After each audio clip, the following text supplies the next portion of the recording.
Well, hey there, everyone. Welcome back to Work-Life Harmony. Okay, ladies, we're going to go there today. This is a show for women, so we're going to talk about women's stuff. And it's been something I've been churning on for quite a while. I'm going to share a story of the first time I really was made aware of what I'm going to be talking about here today. And it's always in the back of my mind. And then recently, someone in my top VIP community, Ali, shared a really great article with everyone. And then it came up again in the coaching program I'm in. I thought, you know what? We need to talk about this more. So today I'm going to be talking about your productivity cycle. And yes, when I'm talking about cycle, guys, I'm going to be talking about our hormone cycle because believe it or not, and the first time I heard this, I thought I was like, oh, here we go, getting all woo-woo-y. There actually is scientific, true proof that as we go through our hormonal cycles every single month, it 100% has a direct impact in our productivity, our organizational skills, and so much more. So that's what I want to dive in here with you guys today, and just give you an overview and then share an exercise that I think you're going to find extremely powerful. So I was first introduced to this concept several years ago when a coach that I was working with said, hey, I want you to kind of track and understand your cycle better in terms of how you're feeling with your business, your work, all of that. Do you have a week where you're feeling like the creative juices are flowing? Do you have weeks where you are, hyper focused, able to get a bunch of stuff done? Do you have weeks where you just feel like nothing's working? And here's what's interesting. She asked me to do this. Again, we're all friends here. We're women. We talk about these things because I had had a procedure done that makes me not have a cycle anymore. So I'm really not aware necessarily of what those rhythms are anymore physically. So I went through this over the course of 3 months, tracking in several day chunks, like how did the last several days go? And what was really interesting was at the end of the 3 months, when I looked back over all the data that I had kept track of, and I just created a very simple smiley face kind of ranking system for myself, I noticed an absolute pattern broken out into roughly weekly cycles over 4 different phases. And so this at least made me go, okay, maybe there's something to this, that I actually decided to do some more research on my own. And while it would be really great to say, hey, we all need to coordinate our entire lives around this, I know it's not, realistic. There are things we have to do at certain days and certain times, but I want to open your eyes to this so that maybe you can start when you're doing your weekly planning, when you're doing your monthly planning, to be very intentional about maybe avoiding scheduling certain tasks at certain times and seeking out the opportunity to schedule and plan for certain activities at certain times. So typically speaking, what the research has shown is that there is kind of a almost 4-week-ish cycle where every 5 to 7-ish days we are in direct correlation to what's going on hormonally in our body. It does have an impact directly on our brain. And so tell me if this rings true, if you start to relate to this, because here's what I get frustrated about, and I'm sure you guys do too as well. All anybody talks about is the mood swing, right? Oh, you're just being crabby. Oh, you're just being bitchy, whatever it is. But what they're not recognizing is there's so much more to that. It's not just about the mood. There's a direct impact on your energy, and it's not made up. It is 100% legitimate. And there's direct correlation chemically on your ability to process information, your actual cognitive skills. So if you ever wonder why you feel like it's a roller coaster ride, friends, it is. It absolutely is. So here are kind of the 4 phases that we tend to go through. And again, this is very general. You may relate to some of these more than other. One phase is a creative phase where you are, the creative juices are going, you're full of amazing ideas. If you are an artist, that might be time where you just see all of that flowing through. So that's phase one. Phase two is where your communication skills are at their best. Phase three is more that hyper productive, and I believe in one article they called it power. I like to call it more really productive, where you are just in that, give me 100 things to do. I'm going to get them all done. I'm going to get them done quickly, efficiently, effectively. You feel like you could kind of conquer the world.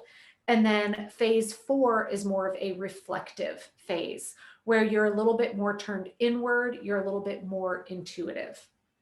Now, I have learned, I see some very similar patterns for me.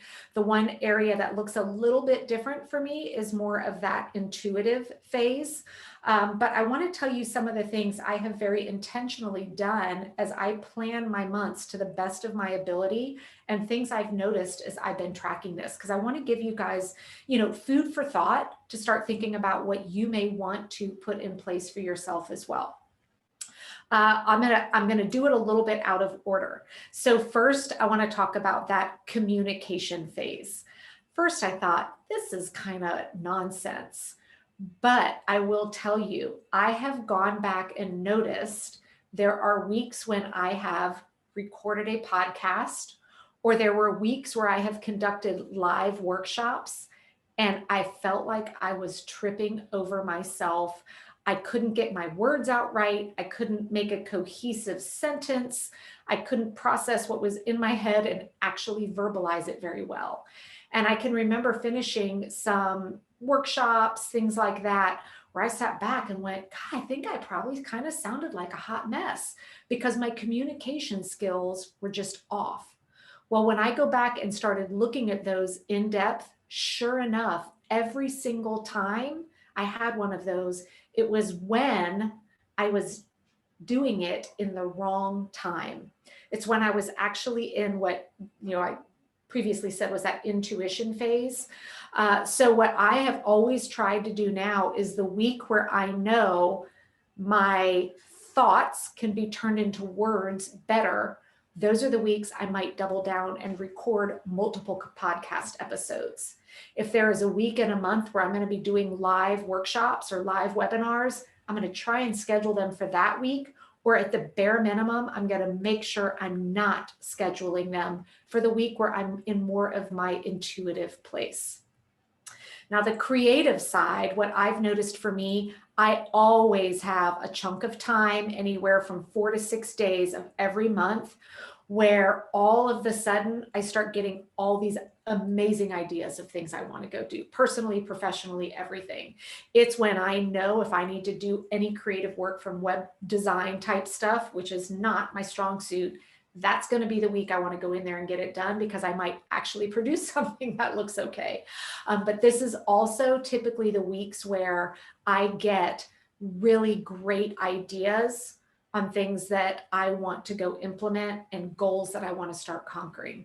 So I do notice that definitely stands out for me every single month. And then finally, that what I call my hyper productive week. Others might call it your power.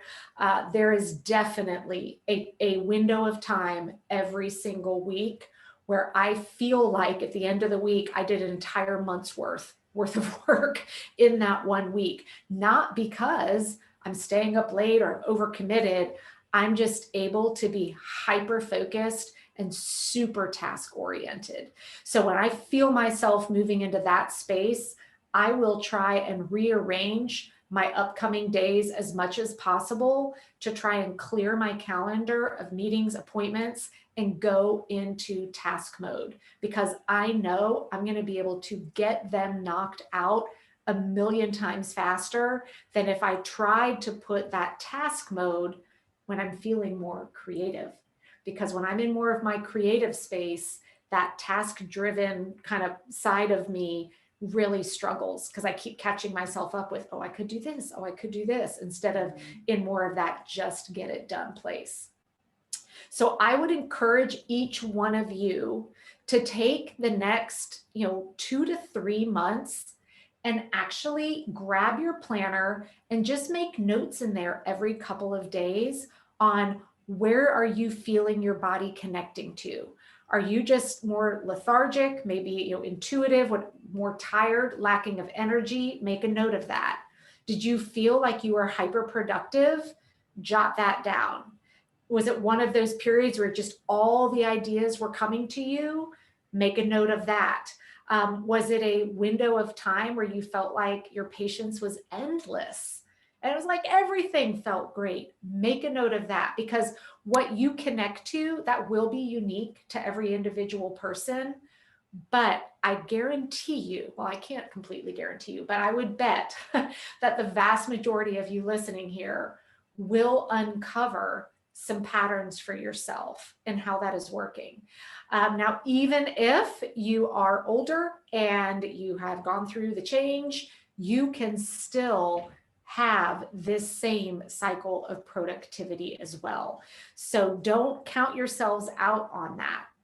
And then once you begin to learn what that is, make a note of that, keep it in the back of your head, because it might give you the opportunity to make some small, subtle changes in the type of work and the type of tasks that you are setting yourself up to do. So again, this is a show for women, so I figured let's go there today. It's been something that's been tremendously helpful for me, and I can't wait to hear what you all uncover for yourselves. Make it a great week.